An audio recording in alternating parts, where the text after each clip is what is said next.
Todo comenzó una tarde de domingo, cuando Gabriel y sus amigos se reunieron en su apartamento para una cena tranquila. Eran 5, Gabriel, Marina, Julián, Andrés y Sofía. Amigos desde la universidad, se conocían como la palma de su mano, o al menos eso creían. Mientras reían y compartían anécdotas, algo insólito sucedió. El teléfono de Gabriel vibró, interrumpiendo la conversación. ¿Quién te escribe un domingo a esta hora?, bromeó Andrés. Gabriel miró la pantalla y frunció el ceño. Había recibido un mensaje de un número desconocido. Dios tiene un plan para ti. Todo lo que has conocido cambiará pronto. Prepárate. Eso es raro, dijo, mostrándole el mensaje a los demás. Debe ser alguna broma o un spam raro, comentó Julián, restándole importancia. Sofía, que siempre había sido la más supersticiosa del grupo, se mostró inquieta. ¿Y si no es una broma?, preguntó con voz temblorosa. Estas cosas, no sé, a veces son señales. Marina soltó una risa para aligerar el ambiente. Vamos, Sofía. Es solo un mensaje. Seguro que alguien tiene mucho tiempo libre. Aunque todos trataron de olvidarlo, una sombra de inquietud se posó sobre la reunión. Gabriel, sin embargo, no podía quitarse el mensaje de la cabeza. Algo en esas palabras lo había perturbado profundamente. Aquella noche, después de que todos se fueron, se quedó mirando su teléfono, leyendo el mensaje una y otra vez. Por curiosidad, respondió, ¿quién eres? La respuesta llegó de inmediato, no importa quién soy. Lo importante es que te prepares para lo que está por venir. Dios ha elegido a unos pocos para llevar a cabo su voluntad. Tú eres uno de ellos. El corazón de Gabriel se aceleró. Era como si el mensaje hubiera sido hecho a medida para él, tocando una fibra profunda que no sabía que existía. Siempre había tenido dudas sobre la existencia de un ser superior, pero ahora, ese pensamiento lo consumía. ¿Qué significaba ser elegido? ¿Elegido para qué? Las semanas que siguieron se llenaron de extraños acontecimientos. Gabriel comenzó a notar pequeños cambios en su entorno. A veces, escuchaba voces susurrando su nombre cuando estaba solo en casa, y algunas noches sentía una presencia en la habitación, algo más allá de lo tangible, pero imposible de ignorar. En un par de ocasiones, despertó a las 3:33 de la mañana, una hora extraña que le causaba una sensación de ahogo, como si el tiempo se hubiera detenido.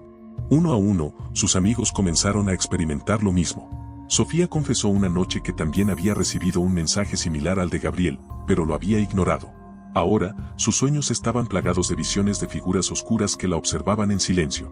Julián, el más escéptico del grupo, empezó a sufrir episodios de paranoia. Decía que sentía que lo vigilaban, incluso cuando estaba en público.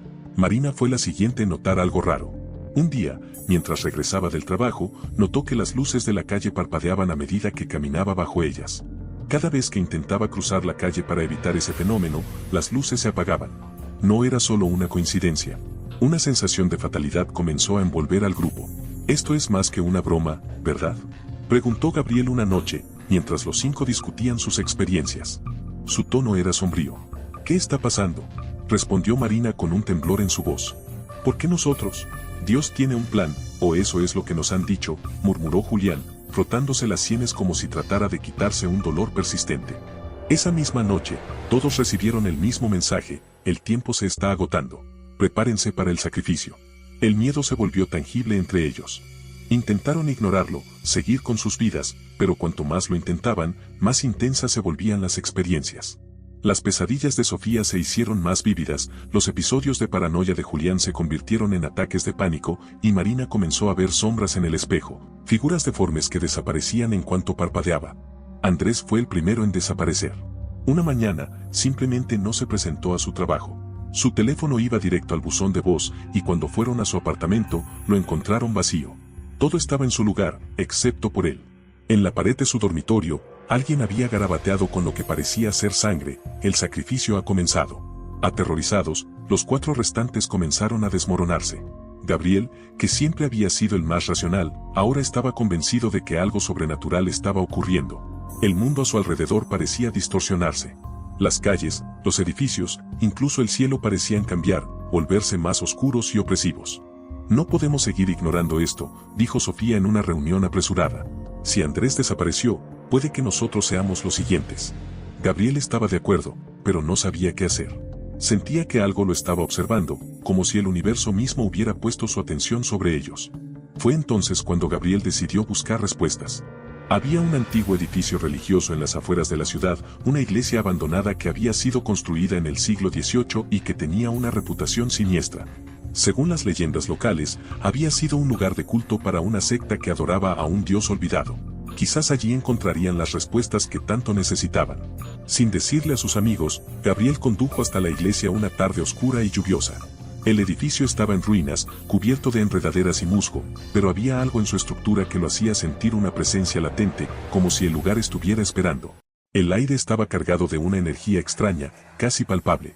Entró en la iglesia, y lo que encontró en su interior desafió toda lógica. Las paredes estaban cubiertas de símbolos que no podía comprender, y en el altar principal, una figura tallada en piedra se erguía, con una sonrisa cruel y ojos vacíos. Gabriel sintió una opresión en el pecho, una voz en su mente que le decía que no debería haber venido. «Has sido elegido», susurró una voz detrás de él. Se dio la vuelta, pero no había nadie. El aire se volvió frío, y Gabriel sintió que algo se acercaba. Era el final. Y él no estaba listo. Marcos no podía dejar de pensar en la figura del sótano. Esa imagen se había incrustado en su mente como una espina que no podía arrancar. A cada momento que pasaba, sentía que algo lo empujaba hacia abajo, hacia la oscuridad de ese lugar. Las sombras parecían moverse cada vez que cerraba los ojos, y las palabras que había escuchado aquella noche, «has sido elegido», reverberaban en su cabeza como un eco infernal. Los días que siguieron al descubrimiento en la iglesia fueron una pesadilla interminable. Andrés seguía desaparecido, y la tensión entre los amigos había alcanzado un punto crítico. Marina, que había sido una roca para todos ellos, ahora parecía estar al borde de la locura. Se despertaba en medio de la noche gritando, afirmando que había visto sombras moviéndose en su habitación. Julián se había aislado completamente, no respondía a las llamadas ni los mensajes de nadie. Sofía, por su parte, había desarrollado una obsesión enfermiza con la idea de que algo divino, o infernal, los estaba controlando. Y Gabriel había cambiado. Desde el momento en que volvió de la iglesia, algo en él era diferente. Su mirada, antes clara y racional, ahora estaba llena de algo oscuro, como si una parte de él hubiera sido arrancada y reemplazada por algo que no pertenecía a este mundo. No hablaba mucho, y cuando lo hacía, su voz sonaba hueca, distante, como si estuviera en otro lugar, viendo algo que los demás no podían percibir.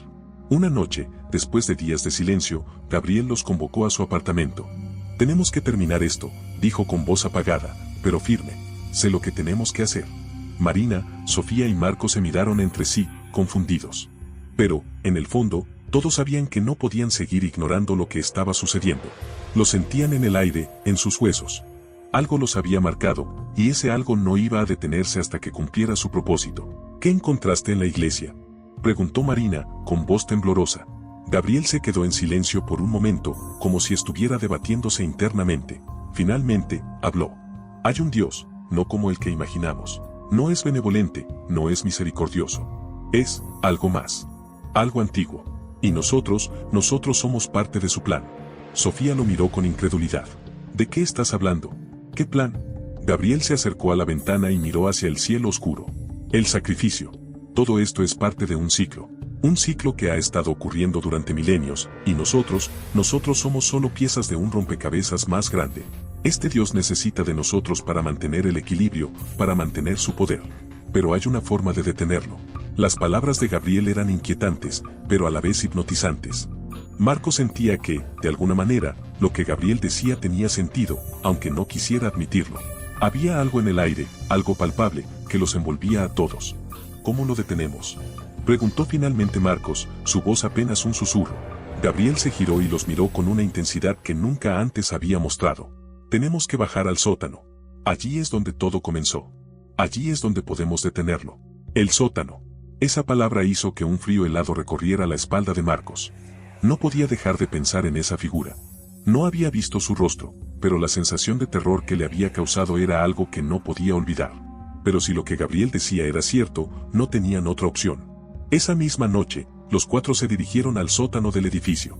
El lugar estaba oscuro y lúgubre, y el aire olía a humedad y moho. Mientras descendían por las escaleras, el silencio era ensordecedor, roto solo por el sonido de sus pasos y sus respiraciones entrecortadas. Cuando llegaron al fondo, Gabriel encendió una linterna, revelando las paredes cubiertas de símbolos extraños, tallados en la piedra. Eran los mismos símbolos que Gabriel había visto en la iglesia. Esto no puede estar pasando», murmuró Sofía, mirando los símbolos con horror. Gabriel avanzó, guiándolos hacia una puerta de madera podrida que estaba al fondo del sótano. Parecía vieja, como si hubiera estado allí durante siglos. Aquí es donde todo termina, dijo Gabriel, empujando la puerta con un crujido. El cuarto al otro lado de la puerta era pequeño y oscuro, pero en el centro había algo que inmediatamente capturó la atención de todos, un altar de piedra. Sobre el altar, una figura humanoide tallada en lo que parecía ser obsidiana negra brillaba bajo la luz de la linterna. Sus ojos vacíos parecían observarlos, llenos de una presencia abrumadora y antigua. Este es el Dios del que hablé, dijo Gabriel, su voz apenas un susurro. Y esto es lo que exige. Antes de que los demás pudieran reaccionar, Gabriel sacó un cuchillo de su bolsillo. La hoja brilló bajo la luz mientras avanzaba hacia el altar. ¿Qué estás haciendo?, gritó Marina, retrocediendo. Es la única forma, respondió Gabriel. Tenemos que ofrecer un sacrificio. Solo así podremos detenerlo. El caos estalló. Marina y Sofía trataron de correr, pero la puerta se cerró de golpe, como si una fuerza invisible la hubiera sellado. El aire se volvió denso, pesado, como si algo en la habitación estuviera absorbiendo toda la energía. Marcos, paralizado por el terror, observó cómo Gabriel se acercaba al altar, susurrando palabras en un idioma desconocido. No podemos hacer esto, gritó Sofía, lágrimas corriendo por su rostro. Esto no es real. Pero en el fondo, todos sabían que lo era. Marina intentó arrebatarle el cuchillo a Gabriel, pero este la empujó con una fuerza que no parecía humana. Cayó al suelo, golpeándose la cabeza contra la pared. La sangre comenzó a correr por su frente, pero eso no detuvo a Gabriel. Uno de nosotros tiene que morir, dijo Gabriel, con una frialdad aterradora. Solo así podremos detenerlo. Es la voluntad de Dios. Marcos, finalmente reaccionando, corrió hacia Gabriel para detenerlo, pero fue demasiado tarde. Con un movimiento rápido, Gabriel alzó el cuchillo y lo hundió en su propio pecho. El grito de Gabriel resonó en la pequeña habitación mientras caía de rodillas, su sangre empapando el altar. Los ojos de la figura de obsidiana comenzaron a brillar con una luz rojiza, y el aire en la habitación se tornó irrespirable. Marcos sintió como su cuerpo se debilitaba. El suelo comenzó a temblar, y las paredes parecían cerrarse a su alrededor. Sofía gritaba, pero sus palabras eran inaudibles. Marina yacía inconsciente en el suelo, mientras Gabriel, ahora sin vida, permanecía sobre el altar, como una ofrenda. Y entonces, todo se apagó. Marcos no sabía cuánto tiempo había pasado. Cuando abrió los ojos, la habitación estaba vacía. No había altar, no había símbolos, no había sangre. Sus amigos habían desaparecido. El sótano estaba vacío, como si nada hubiera ocurrido. Pero algo había cambiado. El aire estaba cargado de una presencia indescriptible, y en su mente, una voz suave y fría susurraba: el sacrificio ha sido aceptado. Marcos estaba solo.